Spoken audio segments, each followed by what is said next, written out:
Hello friends, मैं धर्मराज पुरोहित। आज मैं अपनी क्लासेस के बारे में कुछ भी आपसे वो चीज़ नहीं कहने वाला हूँ, क्योंकि आज जो मेरा टॉपिक है वो टॉपिक इस प्रकार का है जिसमें मैं अपनी आत्मकथा या जो मेरी पीड़ा है उस पीड़ा को आपके सामने लेके आया हूँ। क्योंकि इस पीड़ा से गुजरने वाले वो मेरे सारे भाई बहन जो मेरे इस कॉमर्स सब्जेक्ट से जुड़े हुए हैं, उनके लिए उनके मन में भी वो पीड़ा होगी, लेकिन उस वो पीड़ा को बयां नहीं कर पाते हैं। मैं अपने इस वीडियो के द्वारा मेरी जो मन की पीड़ा है वो आप तक और आपके द्वारा उन सब तक पहुंचाना चाहता हूं जो मेरे इस सब्जेक्ट से जुड़े हुए हैं और जो हमारे इस सब्जेक्ट से नहीं जुड़े हुए हैं। उनसे भी मेरा अनुरोध है कि इस वीडियो को इतना शेयर और सब्सक्राइब करें जिससे कि हमारे कॉमर्स के भाई बहनों के साथ हमारे साथ न्यायपूर्ण कार्य हो सके। क्योंकि कई दशकों से कॉमर्स के विद्यार्थियों के साथ होता आ रहा अन्याय, इस अन्याय के विरोध में मैं अपने इस वीडियो के टॉपिक का जो नाम भी इस प्रकार से दिया है, जिस प्रकार माता द्रौपदी का धृतराष्ट्र की सभा के अंतर्गत चीरहरण किया गया था, जिसमें बड़े बड़े बुद्धिजीवी, जिसमें भीष्म पितामह, द्रोणाचार्य और बहुत ही ज्ञानी पुरुष उसमें विद्यमान होते हुए भी माता द्रौपदी का चीरहरण किया गया। उसी प्रकार जो आज की स्थिति भी देखी जाए, वो स्थिति कॉमर्स के विद्यार्थियों के साथ हो रही है। क्योंकि कॉमर्स के विद्यार्थियों के साथ इस प्रकार का व्यवहार किया जा रहा है, वह अपने साथ होने वाले अन्याय को बयां भी नहीं कर पा रहा है। उसे ऐसा लगता है कि उसे शिक्षा नीति के अंतर्गत या बुद्धिजीवियों के द्वारा या फिर जितनी भी सरकारें आई हैं उनके द्वारा या तो बहुत अधिक कमजोर मान लिया गया है या बहुत अधिक बुद्धिमान माना गया है। ये उसके दिमाग में अभी भी समझ में नहीं आता है, आ भी नहीं रहा है। अब सभी चीजों के बारे में आप जानते भी हैं कि ये स्थिति काफी भयानक स्थिति बनी हुई है। अभी फर्स्ट ग्रेड का जो एग्जाम हुआ है उसमें भी बहुत सारे इस प्रकार के क्वेश्चन उठाए गए जो हमारे आर्ट्स के बंधु हैं, साइंस के बंधु हैं, उनके द्वारा कि आपके साथ घोर अन्याय हो रहा है।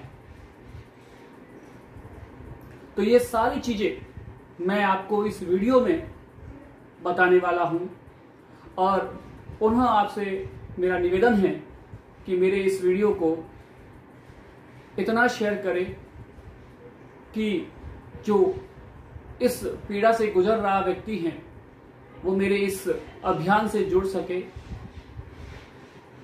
कॉमर्स के पक्ष में हम इस अभियान को जारी करना चाहते हैं कि कॉमर्स के विद्यार्थियों को न्याय मिले। तो मैं आज टॉपिक लेकर आया हूं, कॉमर्स के विद्यार्थियों के साथ होता आ रहा चीरहरण, मुख्य दर्शक बनी सरकार, बुद्धिजीवी। अब देखिए, इसमें मैं इस बार केवल 2 पॉइंटों को ही लेके आया हूं, क्योंकि मैं यदि इस सब्जेक्ट पर अगर वीडियो बनाना प्रारंभ करूं या उनके साथ जो हो रहे अत्याचार है उनके बारे में वीडियो बनाना प्रारंभ करूं तो मुझे वीडियो बनाने के समय या घंटे भी कम लगने लगेंगे। कई घंटों तक इस टॉपिक से संबंधित मैं इतने वीडियो या इतने समय तक का वीडियो बना सकता हूं जिससे कि समय समाप्त हो जाएगा और कॉमर्स के विद्यार्थियों के साथ होने वाले अन्याय को मैं पूरा बता नहीं पाऊंगा। अब ये जो पीड़ा है, काफी मेरे भाई बहनों को भी ये टॉपिक समझ में आ गया होगा। जो मेरे द्वारा लिया गया पॉइंट है, कुछ का इसमें विरोध भी होगा, लेकिन आपको ये चीज समझनी होगी कि जिस प्रकार से द्रौपदी का चीरहरण हुआ, उसमें मुख्य दर्शक बनी हुई पूरी वहां की सभा, भीष्म पितामह, द्रोणाचार्य और बड़े बड़े विद्वान थे, लेकिन वो चीजें वहां पर घटित होती रही। उसी प्रकार हमारे कॉमर्स के विद्यार्थियों के साथ इस प्रकार का अन्याय होता रहा। और अन्याय के अंतर्गत मेरा पहला ही पॉइंट यहां लेके मैं जो आया हूं वो रहा है, क्यों घट रही है कॉमर्स विषय की मांग। अब देखिए, या तो मुझे इसमें लगता है कि एक सूझी समझी साजिश है, जिसके अंतर्गत, क्योंकि देश की अर्थव्यवस्था का संचालन करने के लिए और देश की अर्थव्यवस्था को सुधारने के लिए केवल मात्र एक ही शख्स है जो देश की अर्थव्यवस्था का विकास कर सकता है और देश की अर्थव्यवस्था को ऊंचाई तक ले जा सकता है। वो है केवल मात्र एक बड़ा उद्योगपति। उद्योगपति ही देश की अर्थव्यवस्था को सक्षम करने का कार्य करता है और बड़े बड़े उद्योगपतियों का जो जन्म हुआ है वो इस कॉमर्स विषय के कारण हुआ है। तो इस विषय की मांग को घटाने के पीछे कारण क्या रहा, और जहां तक मेरा एक उदाहरण भी है, काफी बार अगर हम लोग वो राजा महाराजाओं के काल में जाते हैं तो हमें ये पता चलता है कि जब मुगल हमारे देश में आए तो उन्होंने सबसे पहले आने के पश्चात क्या किया, ये बहुत ही गौर करने जैसी बात है। उन्होंने देखा कि किस प्रकार से हम इन पर शासन की व्यवस्था को लागू कर सके, इनका आधार स्तंभ क्या है, उसको हटा दिया जाए, जिससे कि सारी अर्थव्यवस्था चरमरा जाएगी, इनकी राजनीतिक जो व्यूह रचना है वो सारी समाप्त हो जाएगी। तो ऐसे ही षड्यंत्र किए गए। जो राजा महाराजाओं के सलाहकार थे, उन सलाहकारों को उनके वहां उन पदों से हटा दिया गया और जो उनके व्यूह रचनाकार थे उनको उन क्षेत्रों से हटा दिया गया। और उन क्षेत्रों से हटाने पर उन क्षेत्रों से उन लोगों को हटाकर किन्हीं को सेनापति के रूप में, किन्हीं को जागीरदारों के रूप में स्थापित कर दिया गया। कुछ क्षेत्रों में देखा जाए तो राजपुरोहित जो लोग थे उनको सलाहकार के रूप में, पुरोहित लोग जिसको कह सकते हैं हम लोग, उनको सलाहकार के रूप में नियुक्त किया गया था। और उनका कार्य क्या था, केवल मात्र राजाओं को सलाह प्रदान करने का कार्य, और सलाहों के माध्यम से वो युद्ध को पराजित होने वाले युद्ध को भी विजयी युद्ध में बदलने का कार्य किया करते थे। और उन्होंने उन स्तंभ को वहां से हटाकर बहुत सारी राजनीतियों के माध्यम से हमारे देश पर शासन करना प्रारंभ किया। उसी प्रकार एक सोची समझी साजिश, जहां तक मेरा मानना है, अपनी स्वयं की राय है कि इस साजिश के अंतर्गत आने वाले विषय में, आने वाला जो वर्तमान जो स्थिति है उसमें ऐसा हो रहा है कि प्रत्येक क्षेत्र से कॉमर्स विषय हट रहा है। आपने देखा होगा कि 10 स्कूलों में से केवल मात्र एक स्कूल में ही कॉमर्स है। ऐसा क्यों? क्या कॉमर्स के पास कॉमर्स विषय में वो विषय की योग्यताएं नहीं है, या फिर कॉमर्स विषय के लिए कोई योग्य व्यक्ति नहीं है, या फिर कॉमर्स विषय इतना महत्वपूर्ण नहीं है, या कॉमर्स विषय अर्थव्यवस्था को मजबूत नहीं करता है? तो बहुत ये सारी बातें ध्यान देने योग्य हैं। हम लोग सोच रहे हैं कि आने वाले समय में कॉमर्स का जो रुझान है धीरे धीरे कम हो रहा है। क्यों हो रहा है? क्या कारण रहा है? तो मैंने पहला पॉइंट इसीलिए ले रखा है कि कॉमर्स विषय की मांग क्यों घट रही है। अब आपको पता होगा कि मैंने इस विषय को उठाने के पीछे कारण क्या रहा है, क्योंकि आपने देखा है काफी क्षेत्रों में जो कॉमर्स के लिए क्या होने चाहिए थे, सिक्योर होने चाहिए थे, वो सिक्योर नहीं। जैसे CA/CS, चाहे अकाउंटेंट की पोस्ट हो, चाहे बैंक से संबंधित बैंक मैनेजर की पोस्ट हो, कैशियर की पोस्ट हो, PO की पोस्ट हो, इन सारी पोस्टों के अंतर्गत, क्लर्क की पोस्ट हो, इन सारी पोस्टों के अंतर्गत क्या किसी भी विषय के व्यक्ति को इसमें सम्मिलित किया गया है।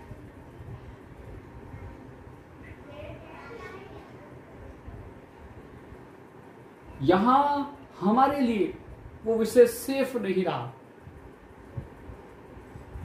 यह भी मूल कारण रहा है। और दूसरा कारण, महत्वपूर्ण कारण, जो हमारी फर्स्ट ग्रेड की जो भी भर्ती हुई थी, उस विषय के अंतर्गत आपसे मेरा एक बहुत ही बड़ा, आप सभी भी जानकार इस बारे में सभी जानते भी हैं, और मेरी अपनी खुद के द्वारा उस पर मनन किया गया, तब देखा गया कि फर्स्ट ग्रेड की भर्ती के अंतर्गत क्या किया गया। यहां पर एक कॉमर्स के विद्यार्थी को, कॉमर्स का जो विद्यार्थी होता है, उस विद्यार्थी को क्या करना पड़ता है, 3 सब्जेक्ट की तैयारी करनी पड़ती है।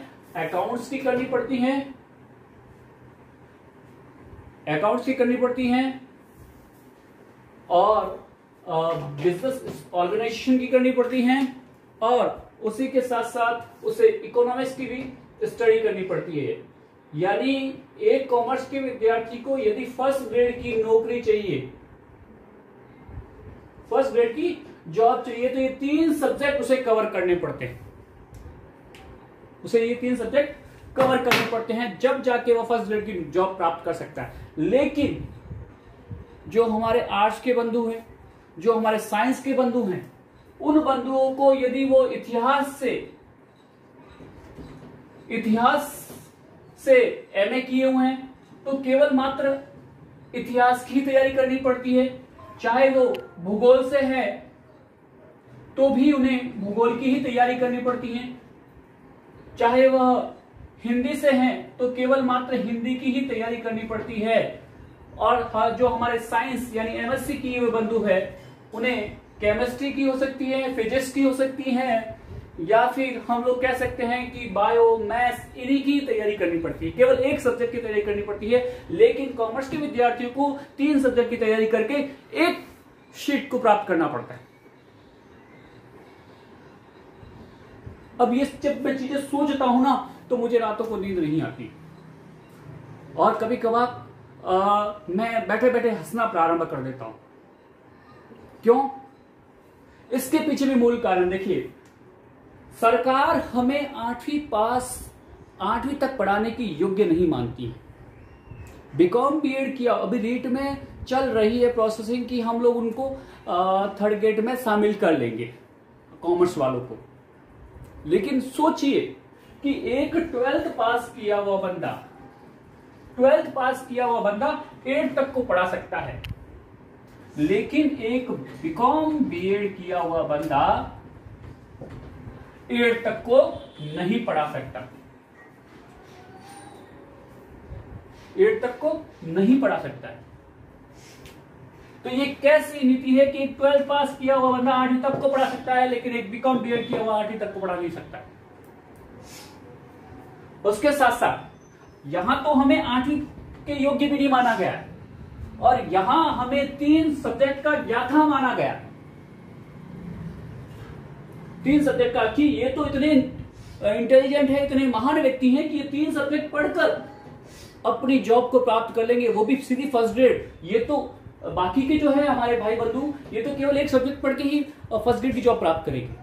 और यहां हमें इतना महान मानते हैं कि हम अकाउंट्स भी पढ़ लेंगे, BO भी पढ़ लेंगे, और इको भी पढ़ लेंगे, और इन तीनों सब्जेक्ट को पढ़कर हम फर्स्ट ग्रेड की जॉब प्राप्त कर लेंगे। तो ये दोहरी नीति मुझे समझ में नहीं आई आज तक। कि एक तरफ तो हमें 8वीं पास योग्य भी नहीं माना गया और एक तरफ ये फर्स्ट ग्रेड की योग्य मान रहा है 3 सब्जेक्ट पढ़ाने के पश्चात भी, कि 3 सब्जेक्ट पढ़ो जब जाके तुमको फर्स्ट ग्रेड की जॉब मिलेगी। और जो हमारे बीए या एमएससी किए बंदे, उन्हें केवल मात्र जिसको फिजिक्स से एमए कर रखी है वो केवल फिजिक्स पढ़ेगा, और जिसने हिस्ट्री से कर रखी है वो हिस्ट्री पढ़ेगा, और जो अपने भूगोल से कर रखा है वो भूगोल पढ़ेगा। लेकिन कॉमर्स का जो बंदा है, चाहे उसने अकाउंट से एमकॉम कर रखी है, चाहे बीओ से एमकॉम कर रखी है, चाहे इको से कर रखी है, केवल मात्र उसे 3 सब्जेक्ट पढ़ने होंगे। ऐसी दोहरी नीति क्यों?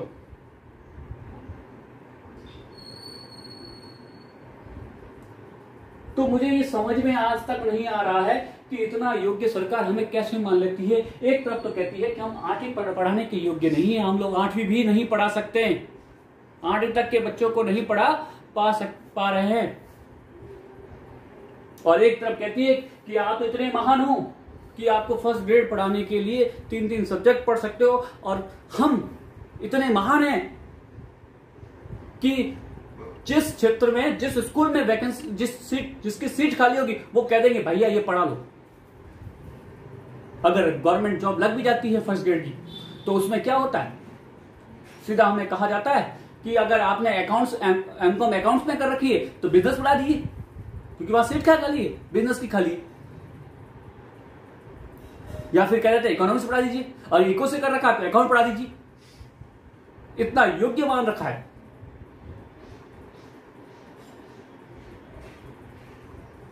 जब इस प्रकार की नीतियों को जब देखा जाता है तो या तो उस नीतियों के बारे में हमें रोना आता है, या फिर हमें इतना हंसना आता है कि हंसी को हम रोक नहीं पाते, कि ये अपने आप को बुद्धिजीवी कहने वाले, क्या इनमें बुद्धि दिखती है, या हमारे इस विषय को समाप्त करने की एक सोची समझी राजनीति है कि उन्हें इस विषय को इस प्रकार से ध्वस्त कर दिया जाए कि आने वाले समय में कॉमर्स लेने वाला विद्यार्थी न रहे, और ये सारी अर्थव्यवस्था, देश की अर्थव्यवस्था वो चरमरा जाए, इसका विकास रुक जाए।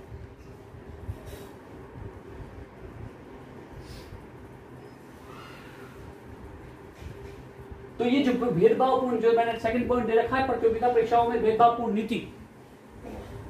अब यहां तक तो चलो मैंने माना सही है कि हम लोग 3 सब्जेक्ट पढ़ेंगे और फर्स्ट ग्रेड बनेंगे, लेकिन देखिए कितना अच्छी बात है, अगर एमए में कोई वैकेंसी आती है, यानी आर्ट्स की कोई वैकेंसी आती है तो भूगोल की सीटें अलग, इतिहास की सीटें अलग, हिंदी की सीटें अलग, इतिहास, हिंदी, भूगोल, संस्कृत, इन सभी सब्जेक्ट की, राजनीति है या फिर लोक प्रशासन है या अन्य जितने भी सब्जेक्ट हैं आर्ट्स के, उन सब्जेक्ट की अलग अलग सीटें आएगी। और अगर साइंस से संबंधित देखा जाए तो फिजिक्स की अलग, केमिस्ट्री की अलग, मैथ्स की अलग, बायो की अलग। लेकिन कॉमर्स के तो बड़े महान विद्यार्थी, इनकी तो सारी एक इक्वल सीटें आती है, अलग अलग सीटें होती ही नहीं, जैसे सब्जेक्ट होता ही नहीं है अलग। अकाउंट भी एक ही होती है, और बिजनेस भी एक ही होती है, और इकोनॉमिक्स भी एक ही होती है।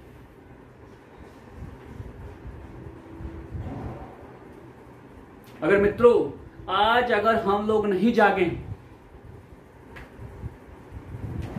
तो हमारा भविष्य तो बर्बाद हो रहा है, लेकिन आने वाले हमारे इस विषय से जुड़े हुए भाई बंधु हैं, उनका भविष्य भी बर्बाद हो जाएगा।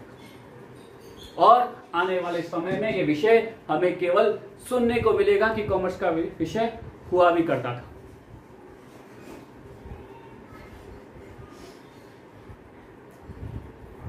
तो मेरा मानना है कि ये सारे मुद्दे हमें उठाने होंगे कि यदि आप इक्वल सीटें निकालते भी हैं तो तुलनात्मक अन्य सब्जेक्ट की तुलना में अधिक होनी चाहिए, और नहीं तो अकाउंट्स की अलग हो, बीओ की अलग हो और इको की अलग हो।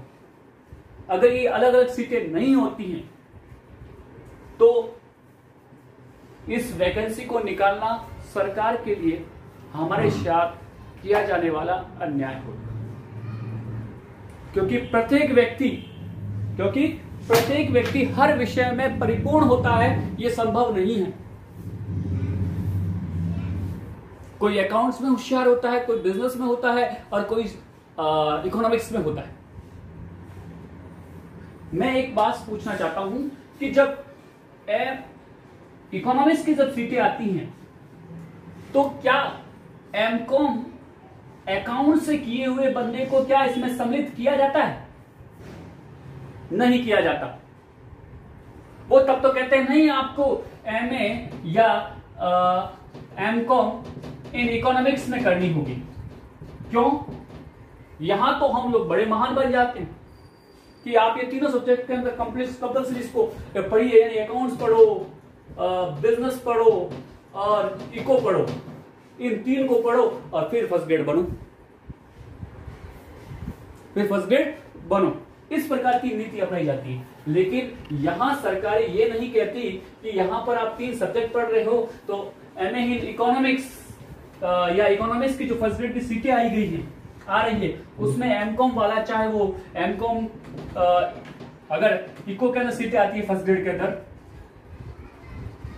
के अंदर तो एमकॉम जो किया हुआ है, चाहे वो अकाउंट से हो, चाहे वो बिजनेस से हो, चाहे वो इको से हो, वो इसमें पार्टिसिपेट कर सकता है।